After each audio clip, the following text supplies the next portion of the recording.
how should I address my Aspie teen's attitude? He is very selfish and doesn't like being reminded to do everyday tasks that he misses.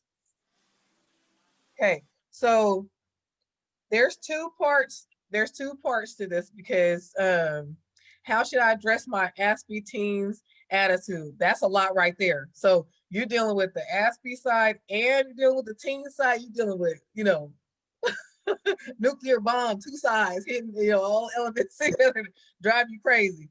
Now he is very selfish. Is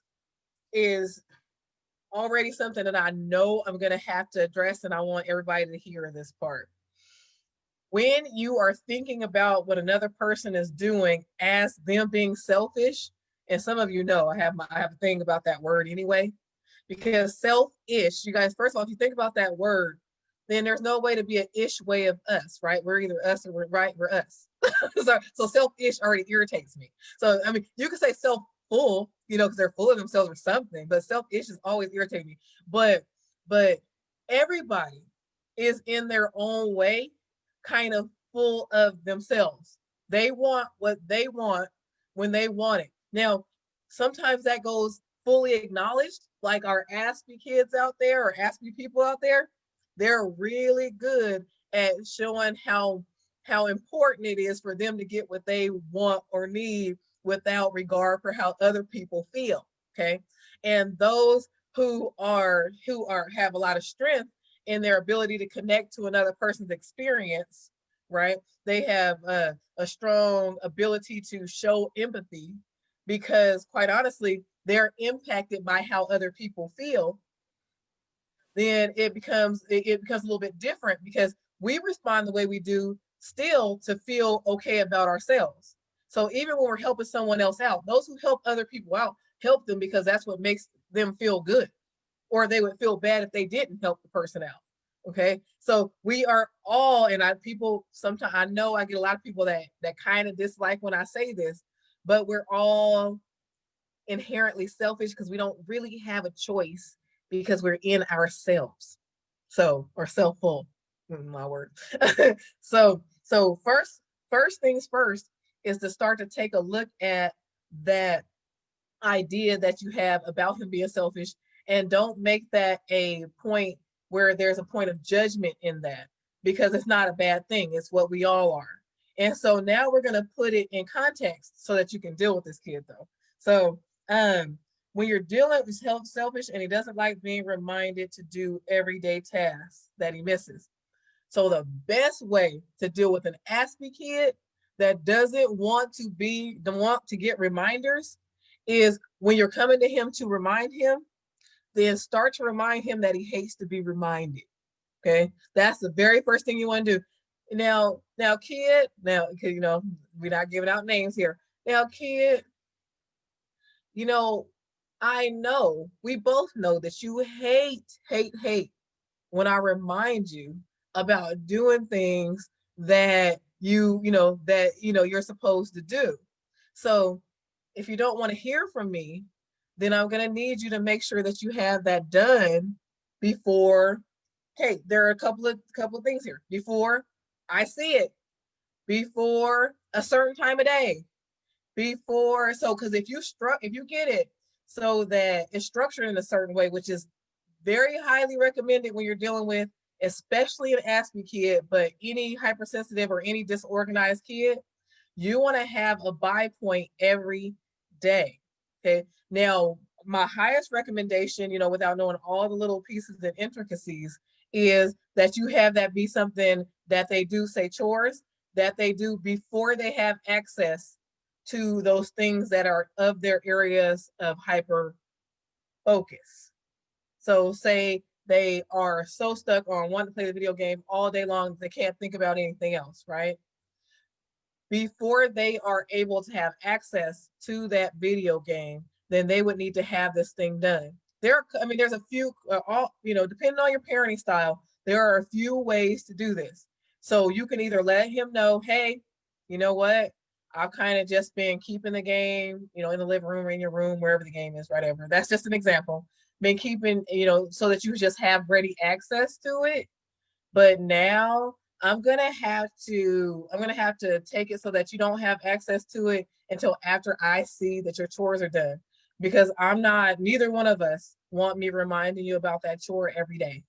Okay. So that's one way to go. Another way to go could be, hey, you know, if you're going to want access to this thing every day, then I need for you to show me that you can handle having access by having all of your stuff done or all things, your chores done by 5 or 4, whatever time you want. By this time, if you're showing me that you can't handle that, since neither of us want me reminding you every day, then what'll happen is you can come to me if I'm home, by the way, because you know maybe they have to wait till you get off work. You can come to me to tell me when it's time to look at the stuff that you have done so that I can hand over your device to you. Okay. So there's a couple of ways to go about that could be helpful. Does anybody in the group, because I don't know how much of a lag we have going on here with our Facebook Live or our watch party? Anybody in here that would ask an additional question, you know, about what I just said? I mean, how would that work? Or is there a clarification point that I can make for anybody in here that can maybe help out this other mom who, you know, may have additional questions? I have something to add to that. Everything that you said is wonderful, and I've used those tools myself. I myself am more of a has to be my way kind of person, and it bothers me when it doesn't go my way.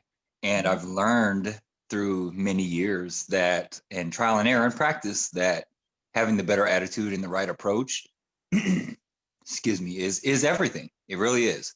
You'll get them on your side by just saying, "Hey, man, we've got these things we have to get handled. Please get it done before 10 a.m. If you can't do that, then we're gonna have to take that game away." Whatever it is, and that motivates them internally to say, "Hey, man, I got to get this done. Otherwise, I'm gonna lose my game today." So it really does work, is what I wanted to add. I've learned these tools throughout time, utilize them all the time, and it just makes my life better having a lot of these tools and this knowledge. Yes. And keeping and a lot of parents, actually, thank you very much. But and keeping in mind that I understand that there's a lot going on with parents as far as that parental guilt. Now, it's not our faults, and it's not the kids' fault that we're in a pandemic. It's nobody's fault that there's so much less to do. And I know I've had a lot of parents saying, well, hey, it's the only thing they have to do. So, you know, I don't want to take away the only, you know, access they have to, you know, friends and all that. And I have to say this, you're not taking anything away from them. What you're doing is you're allowing them to learn how it works in real life. Okay. You're teaching them that you work before you play. Okay. Because if you don't, then what you end up with is a kid who's entitled, who feels like they're entitled to have this and entitled to have that, which then leads into a lot of those behaviors that we hate that seem selfish. Okay. But oftentimes we're teaching them, not intentionally, but we're teaching them that they still get what they want, whether they do what they're supposed to do or not. And if we teach them that, that's the exact definition of entitlement, is you get what you want without having to do anything for it. Okay. And so it's going to be very important to work on that piece, because that will give, especially with an Aspie kid, that'll give him the motivation to get the things done that he's supposed to. Or it'll set it up so that you're not as upset with him all the time, because you're allowing him to have access to a bunch of stuff. So because that all builds up into that parental resentment. Okay. So, you know, I give you this and I give you that, and I let you play these things and do all these things all day. You can't just do the one thing I asked you to do, is what we tend to get to when we're over giving to a person to a kid or any other person that's not earning. Okay. So we want to take all that away. Don't even give him the opportunity to be called selfish, right? Or let his selfishness work in your favor. If he's selfish and he's focused on doing what he wants to do, then if he has to do something to get there, he's more likely to do it.